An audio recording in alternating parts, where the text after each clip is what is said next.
100-mile-an-hour Killebrew challenge with Jamie Ogden, and I tried to frame a couple pitches. It didn't go very well.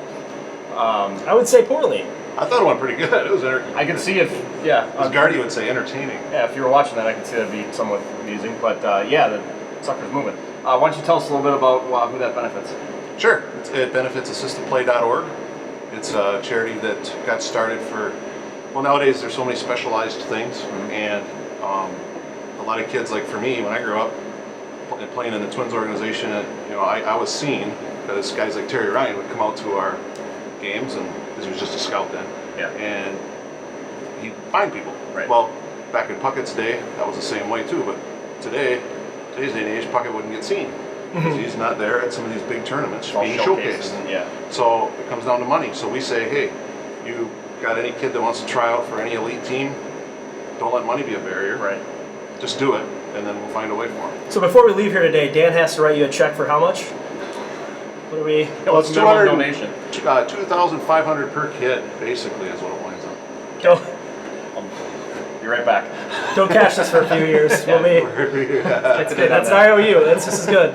It's just as good as cash. But your attention to it tonight is enough, so thank you. Really appreciate it. And we appreciate coming out here, and it was great. I mean, you guys have a great facility, and I encourage anybody else who's a baseball player to come out and try this, because this is, I mean, that was neat just to see what you could do. Does that have a name, the machine that we use? It's called the Pro Batter. Okay, the Pro Batter. That was, So the setup is it's got a screen with a pitcher actually going through the windup and then firing out of the hole, and it's 100 miles an hour. And the timing is, I mean, the timing's on. It's, it's real. There's a pitcher throwing and out pops a 100-mile-an-hour fastball that I can't catch.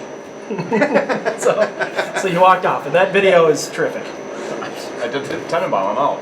So what I like about Jamie here, and I'm going back to my babies and pacifier days, but when I was following the Twins on the newspaper, that thing that you crinkle up, that you touch, they used to have the Minnesotans in the minors, and Jamie in the 90s was always on it. You were in the top of the list for all the best hitters there.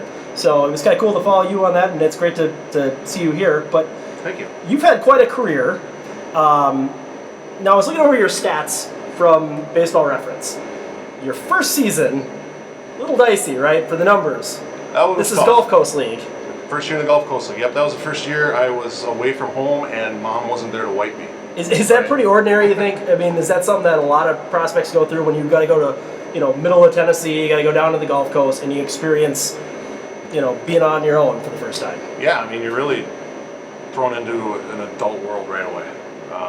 You're 18, you're used to being coddled, and you go down there, and most of the guys speak Spanish, and so you're even trying to relate and understand where you're at. First time you're paying for your own stuff, and it's pretty awkward.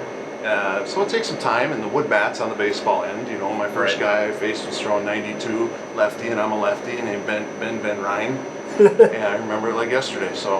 And you hit it out of the park, right? No. I pretty much did what Dan did, trying to catch those balls.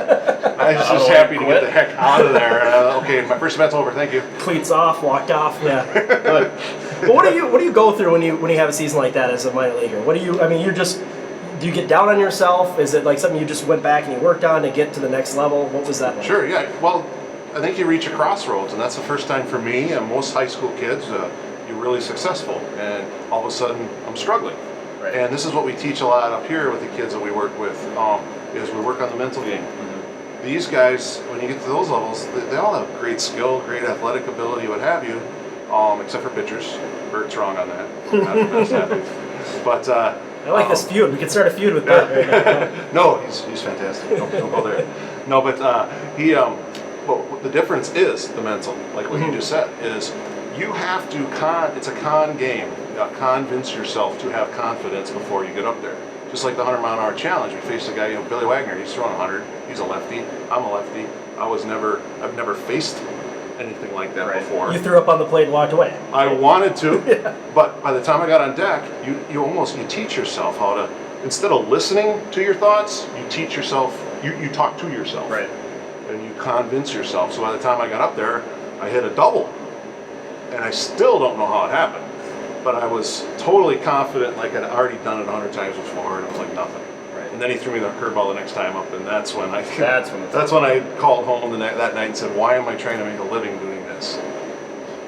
Right. So you obviously set it up the levels and you got all the way up to AAA. Along the way, what was it, or were there any key players, key management personnel, key coaches that, got you to that next level or got you over humps? Yeah, I mean that's one thing that's very important. I think that you learn quickly is you can get advice from a lot of the different coaches, a lot of different people, but you want to get advice from people who have been to where you want to go because they've gotten over those humps themselves. Not just people who have read a book on it or Those nerds that know about stats at computers and those exactly. Stats. Yeah. Baseball's not played in computers. It's not played on calculators. No, I respect the heck out of those guys because they're a little above over my head. But we got a lot of great coaching. Tony Oliva was a great hitting instructor for us. But as far as players go, what changed my career the most, I think, from what I got to learn was by accident. And it's really just wanting to absorb whatever you can, whenever you can. And what that was we were in A-ball, and we were getting ready to play the Tampa Yankees, who had Derek Jeter. And we knew of Jeter because he was a first-round pick. We didn't know him as the captain. Right. So we're watching him. The first night, he's kicking the ball around, and his average is at .63. And this was at the end of May. You guys will know better. You're stat guys. You'll find out. I'll outsource that to a computer. And I think it was all because of the framing. He was fine, except for all the framing. Catcher got him. Yeah, catchers all. Yeah, they were good that year. And but anyway, we had the next two nights where we had rainouts. And I'm not the sharpest guy, but I'm smart enough to stop and listen. So there's cages just like this. We're in them. In walks Reggie Jackson, and there's Derek Jeter. He wasn't bad, and you always knew when he was around. Yeah. Which was fun. But he was teaching Derek a different way of hitting, a different way of approaching that Ken Griffey Jr. helped usher into baseball. So I watched Derek for a couple nights do those drills because we got rained out, and the next night he hit one over my head in right field, being the right-handed hitter that he is. And Typical Jeter, yeah. It's funny because this is how raw. Typical Jeter, but there were 2 outs, and I swear we hosed him at third. But 2 outs, he went to third, and we got him. I know we got him, but they called him safe. Did your shortstop do a flip play to third too as well? Cut that off. That's where you got that from. You see, if you would have been out, it would have been me on those Gatorade commercials. Right. Exactly. But no, We're just talking about But anyway, Derek worked on those drills. By the end of the year, he's in AAA. Mm-hmm. Okay. 10 years go by, whatever. I'm done with my career. I go just to go say hi to LaTroy Hawkins when he was on the Yankees, and they're doing the batting practice, and go into the back room where there's the old school Metrodome cage, and there's Derek doing the same drills. Really?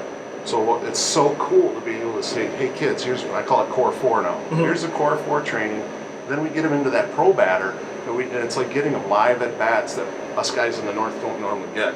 Right. And we can slow down time, we can stop time of a game and just say, hey, no, this is when you load it up, this is when you get your foot down, now try it again. So we could build it up that way. So taking that experience of Derek Jeter, and they also the mental game of Torrey Hunter. We were talking about that earlier, that Torrey, he struggled. It was pretty, we all know that in the minors he struggled hitting. Right. Yeah. Double A, I think he hit like 204 or something like that. But he always had power. He always had the charisma. He always had the hustle. He always had the great defense. But he was going to quit after Double A. He was thinking about it. He even contacted the coach for Arkansas, the Razorbacks, for a defensive back opportunity. Well, he would have been pretty good at that, I think. He'd been all right. Yeah. But we wouldn't have had what he's become. Yeah. And Still out there right now with the Detroit Tigers. Right. It's unbelievable. And he's such a blessing to so many people. Now, he looks about the same as you did at that time, body-wise. Do you feel like you're in the same condition as you were in Double-A ball? Yes, things have just shifted, all kind of centrifugally. Yeah. But Age is the worst, isn't it? Yeah. Well, for me, I gave up on I gave up on health because I had to retire and I had so much pain, and I still go through it sometimes, but it feels good to now be able to do this on a daily basis again. Yeah. And I wanted to ask you about the health thing. So there's a lot of players, and you look at like a Joe Mauer, right? And he gets a lot of flack for not playing through injuries and stuff. And you had one that actually derailed your career, finally ended it. What happy medium do you have of trying to play through something versus, coach, I need to... I am injured. Yeah. I need to get out. Well, it's interesting. I had a teammate. His name was, I can't remember his last name. Leonard. It's Jeff Say Leonard, Matthew but it's McCoy. not Jeff Leonard. This Jeff Leonard. Right. But Leonard. Anyway, he roomed with Deion Sanders. Oh, okay. And Deion said baseball was harder on his body because he said in football, at least if you're a Deion, because he gets to take breaks in football during the week, but you get in a car wreck, and then you start over, take some breaks, get in a car wreck. Right. Baseball, you tweak a hammy, and the next day you better be out there, or you might get wally pipped. Yep. So you get the next day, and the next day, before you know it, you got a full-blown hammy. Yep. And being a catcher, a lot of people, I totally understand, and they have the right to rip on Joel for a lot of things when it comes to the health, and because he doesn't show a lot of emotion too, so you always kind of wonder. But I wouldn't doubt anything that he's going through, because that's tough. I mean, just watching you. I saw 2 pitches. And I'm done. And you nearly blew out a shoulder Blew out a shoulder. You were injured right away. Yeah. I was just impressed you squatted. That was pretty good. I'm just looking down, just getting up stuff. The guy already took second. Yeah, that guy's gone. Unless you get hit, then I'm out. Yeah. So, speaking of other, we were talking about all these legendary players and Leonard as well, apparently. But so David Ortiz was another guy that you played with or were associated with. We in fact have an autographed bat that you showed us of his. What do you remember about him in the minor leagues? Oh, this is great. He was the only other guy I've ever met, person I've ever met that I'm like, that's like Puckett. Right. I was blessed. My first spring training was Puckett's last, so I got to be with him and enjoy him and learn from him. Then he was our coach in spring training the next 2 years. But when Ortiz walks into the room, Puckett walks into the room, you just I don't know, it just lightens everything up. Yep. As long as you're on his good side. But David, David's funny because we were taking ground balls at first base. It was myself and Mankiewicz and Paul Molitor and David, and it was Dave's birthday. We were celebrating it then in February, and Molitor goes, "Are you really 21?" Dominican 21. Yeah. He's like, "You really 21?" Dave's like, "Always." It's classic Ortiz. So, Molitor, Mankiewicz, who out of those two, who would you say would make the best major league manager? You have first-hand experience sitting right next to you. Interesting, Dan. Throw your hat in the ring. Topical. Yeah, that's a good one. Well, I don't know Dougie as the coach. Mm-hmm. Right. So it's pretty tough. I was more kind of competing with and growing with at the same time Doug. And he was he's kind of a temperamental guy. Is he? I mean, he's got that rep now. Does he? Started a brawl. Fiery, yeah. He got into a brawl with an I opposing don't doubt manager. that. Yeah. I don't doubt that. Nothing that surprises you. I will say this, one thing you've probably never seen before, but an A-ball. I'm not going to tell the name of the guy because out of respect for him. Did he write it down? Yeah, later. He was so mad, or the other manager was so mad at our team, our player, our shortstop at the time, that's a hint, that they brought in just to face him, a side armor who threw 90, 95, somewhere in that range, just to dot him in the side. Right when he gets hit, he runs right at their dugout. Not the mound. Right at their manager. And right when he got close, he's like, So he's waiting for us to hold him back. We're not running over there. You can. See, we were talking about this in one of the podcasts of how there's so many great minor league stories, and but the minor leagues don't get covered as much, and they're starting to get a little bit more with internet and that kind of thing. But I think stories like you just told there, those would be amazing. You should write them in a book, or just tell them to us, and then we'll just put them on a podcast. That worked. Yeah, you got that one. So we just need 100 more or something like that. Okay, let's start. I'll start tonight.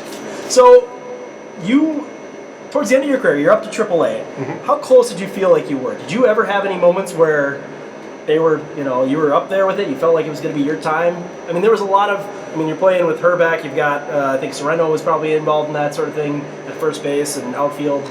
Yeah, by the time I got to AAA, it was, I just got done doing a couple of tours at, Arizona Fall League. Yep. So it was a real good experience. Things were going well. So you were a highly thought of prospect at that time if you're at the Fall League, right? Or they needed to fill a hole, but yeah, okay. Maybe. I'll say you were the first one. Okay, thank you. I appreciate that. Yeah, no, you go from that, and I had known that I had a back injury. Actually, the injury we think started back in high school. I used to do national dunk competitions, and we'd line people up. Do we have video of that somewhere? No, I got a picture somewhere, but right. I used to jump over people, and the guy moved, and I did a flip. So as the seasons went on with baseball, swinging and missing and diving and all that stuff, what do you mean, right? Swinging and missing. No. Oh, okay. I can relate. Okay. So when I got up there, I didn't want them to. You don't want them to know that. A lot of times, guys will take care of their own injuries on the side, not tell the staff. And my back was one of them. So it would always be either my shoulder, and I'm on the disabled list, or my hip, or what. Lord knows what I came up with, because it was my back. So I always felt guilty about not being totally honest about that. But then I'd go get ice and self-medicate that way, I guess. And but yeah, so there were a couple times, like when Puckett's eye issue came up. That was one, because I was hot, but then went right on the DL. Not too long after that. So yeah, there were a couple times, but you know, by the end it was clearly over. I was getting ready to go to the Yankees and be in their AAA after the last year. Yeah. There's just no way. And we found out we're having our first child, and congrats to you, by the way, on that. Thank you. Nice work. Thank you. And so it all worked out the way it's supposed to. It was pretty easy It was- for me. Did you? Yeah. Knock her up. To quit or Knock her up. It was pretty Okay. easy. that's good, huh? Well, that's fantastic. Well, So, I want to hear more about this. go into detail there. So, you talked about self-medicating, and I have to ask just because it's the 90s and that era was the big thing. Steroids were, and it's part of like a former teammate of yours had a big story in Sports Illustrated a couple years before that, not too long ago, about the Fort Myers Miracle that had a few guys that were associated That was my with team. that. What do you know about any of that, or what did you see, or is this completely like nobody was aware, people were aware, nobody talked about it? No, it was talked about, and you heard about it. For me, my faith wouldn't really let me do it. I mean, I made mistakes and did some other stupid stuff, but my faith was more like, you know, if I'm supposed to make it to the major leagues, I'm not going to cheat to get there. Yeah. They might not have viewed it as cheating, but at the time, there's a lot of, you know, and baseball's become, there's always been drugs in baseball. I mean, Right. amphetamines Yeah. back in, I mean, you got to be up every night. I mean, it's one thing I will say is it's pretty scary when one night you step up there and you just can't get the intensity, Right. and a guy's throwing 95. Like you said, Billy Wagner throwing 100 and then breaking a curveball off at you. That's Yeah. And you feel tired. And then and the ball goes by you and you didn't even focus. Right. You wouldn't even gotten out of the way. You're like, oh my gosh. So you could see how guys get in cycles of, man, I need a lot of caffeine tonight. They get the caffeine, get a couple hits. Oh, that night I can't get to bed. Now I need to have some drinks, or I need to. Right. So I totally understand it. And there's so much money at stake and opportunities. The guys that I competed against, I know were doing it. But I didn't physically see it. Or I didn't see it happen. not like the McGuire Canseco in the bathroom stall getting injected type thing, right? I don't even want to envision that. But yeah, anyway. But yeah, I mean, all of a sudden, some guys coming back throwing harder, and they're able to come out of the bullpen almost every night. Right. And you're like, really? Was it things guys talked about, like bragged about almost on this in the clubhouse, or Nope. like more of the, hey, we know that, you know, between you and me, we know that guy. Kind of like that. Yeah. You know, we look at you and go, golly, Right. Where'd that come you guys are from? freaking subtle. Right. So, remember how skinny it was last year? It's So that's kind of how it It was. was all doughy. It's What happened? Yeah. right, sure. You know, so that's kind of how it went, and again, I understand the pressures. Yeah, well, you know, I mean, you're working with kids now too, and there's probably some of them that, as we, you know, like it accelerates more and more. We're getting scholarships and want to get in the game, and there's more money. There's probably a little bit of an urge to do that, and I'm sure you guys are telling them, hey, that's, and you seem like a very good role model to direct them out in that way. Well, thanks. Yeah, we actually have. That was a compliment. I appreciate that. Yeah, we got a bunch of guys here that's pretty cool. You know, T.J. Bond, he got a World Series ring with the Phillies, and Justin Dominski played at the U, played at the Astros. Eric Knockleby. We got a lot of guys that played some pro ball, so we all point towards what kids should be doing. So we've got all natural health, and that's what actually helped me get back into it. It's an organic science company that's got me from getting off of 2 years of Vicodin and 20 Advil a day to 0. I suppose with the cracked vertebrae, I mean, you need things like that to get through. Still messed up, but it allows me to be here every day. And in hindsight, I'm grateful for how the experience went, because now we can, in an educated way, point towards something for kids to do that's natural. Yeah. Well, Jamie, thanks so much for having us here. Unless Dan has another question or That was awesome. comment, yeah. you want to try to catch another ball while we're I'm good. here? I'm sufficiently scared for the rest of my life. Where can somebody find more information on this Killebrew challenge, by the way? Oh, great. Yeah, it's just Killebrew 100-mile-an-hour challenge.com, or you can go to assist2play.org. Right there, actually, assist2play.org. And you can support some of these fine products. Absolutely. Aspire is a great sponsor of ours, and then Killebrew Root Beer is the main sponsor, and we're very grateful for it. Malort, I'll have another.